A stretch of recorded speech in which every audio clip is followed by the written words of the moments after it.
నమస్తే, welcome to metro ఉదయం news. Karimnagar జిల్లా చొప్పదండి మండలం కోనేరుపల్లి గ్రామంలో శ్రీ వేణుగోపాల స్వామి విగ్రహ ప్రతిష్ఠ 5 రోజుల విశేష కార్యక్రమంలో భాగంగా ఆదివారం రోజు శిఖర సుదర్శన చక్ర ప్రతిష్ఠ, సహస్ర కలశాభిషేకం, విశేష భోగం, తీర్థ ప్రసాద వితరణ కార్యక్రమాలు నిర్వహించారు.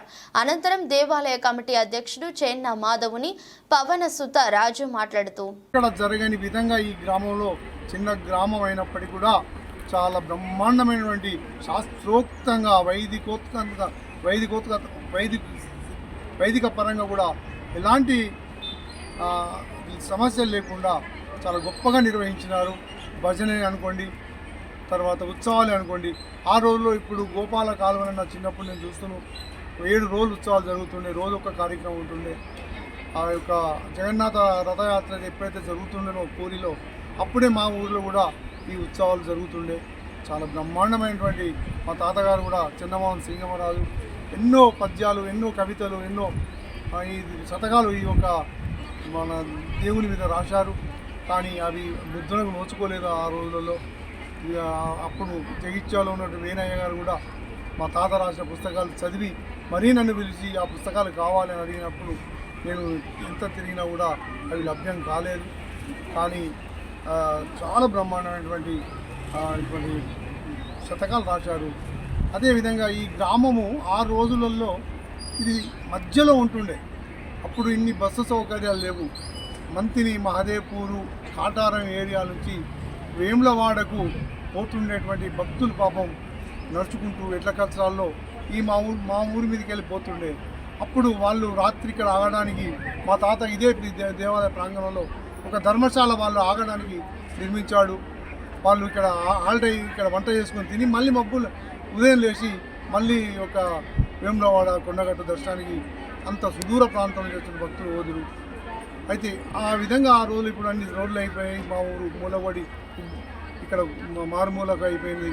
అదేవిధంగా రాను రాను ఇక్కడ ఒక మంచి అయ్యవారు, సాంప్రదాయమైనటువంటి అయ్యగారు వారి కుటుంబం ఉంటుండే. వారు కూడా వారి పరమపదించినాక వారి కుమారుడు పోలీస్ డిపార్ట్మెంట్లో ఉండడం మూలన రిటైర్మెంట్ అయినాక వస్తా అనుకునే రోజుల్లో పాపం ఆయన బ్లాస్టింగ్లో చనిపోవడం, వారి కుటుంబం కూడా ఎక్కడ ఉందో మాకు కూడా దొరకకుండా కావడం జరిగింది. ఇక అప్పటి నుంచి వెళ్ళి కూడా మా దేవాలయం శిథిలావస్థలోకి రావడం, అది చాలా 30 సంవత్సరాలుగా ఎలాంటి పూజలు నోచుకోకుండా మన శిథిలావస్థకు జీర్ణావస్థకు చేరుకున్నటువంటి రోజుల్లో మళ్ళీ మేము మా వేణుగోపాలరాజు అయితేనేమి, ఇతర లింగారెడ్డి అయితేనేమి, ఇతర మా గ్రామ పెద్దల సహకారంతో, నేను అది ఎండోమెంట్ సహకారం అనుకోండి, భక్తుల సహకారం, ముఖ్యంగా మా యొక్క బంధుమిత్రుల సహకారంతో ఈ యొక్క నిధులు సేకరించి ప్రభుత్వ నిధులు, మా నిధులు అన్నీ కలిసి బ్రహ్మాండమైనటువంటి విగ్రహాలు తయారు చేయించుకొని మహాబలిపురం నుంచి, కుంభకోణం నుంచి తీసుకురావడం జరిగింది. ఈ విధంగా ఇక్కడ మా కులగురువు అయినటువంటి రుద్రారం వారు మా ఒకప్పుడు మళ్ళీ జగన్నాథాచార్యులు అని వారు నా తాతగారు మాకు కులగురువు. ఇక్కడ చెన్నమోహన వంశీలు కానీ, తెలుగు కనకట్ల వంశం వాళ్ళకు కానీ వాళ్ళందరికీ కూడా మాకు ఒక గురువు అని ఆ జగన్నాథాచార్యులు వారు పరిమోపదించిన తర్వాత వారి మనవడు మళ్ళీ ఆ పీఠాన్ని నడుపుతున్నారు. ఆ విధంగా మాకు మళ్ళీ ఆ అయ్యారు మాకు ఉన్నారు.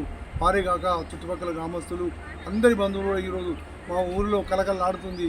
నేను ఆ చిన్నప్పుడు చూసినటువంటి కళ ఈ రోజుల్లో నేను మళ్ళీ ఆ చిన్నప్పుడు ఒక 40 ఏళ్ళ క్రితం చూసినటువంటి ఈ సందడి ఈరోజు నేను మళ్ళీ కన్నుల పండుగ చూస్తున్నాను. నాకు చాలా ఆనందంగా ఉంది. ఈ విధంగా మా యొక్క కళ్యాణానికి భక్తులందరూ కూడా రేపు వచ్చి, శ్రీవారి కళ్యాణానికి భక్తులందరూ రేపు కూడా వచ్చి వారి యొక్క కన్నుల పండుగ వీక్షించి తీర్థప్రతాలు తీసుకొని ఆ యొక్క స్వామివారి కరుణ కటాక్షం పాత్ర కావాలని నేను మిమ్మల్ని సమయంగా కోరుతున్నాను. చెన్నమాదని పవన్ సుతరాజు, ఆలయ కమిటీ అధ్యక్షుడు, కోనేరుపల్లి మండలం చొప్పదండి. ఓకే సార్, ఇప్పుడు పురాతన ఆలయం అన్నారు కదా, పురాతన ఆలయం ప్లేస్లో చేస్తారా లేకుంటే అది వేరే దగ్గర ఉండాలి? అప్పుడు చిన్నగా ఉండే గుడి, ఇక్కడ మీరు చూస్తున్నటువంటి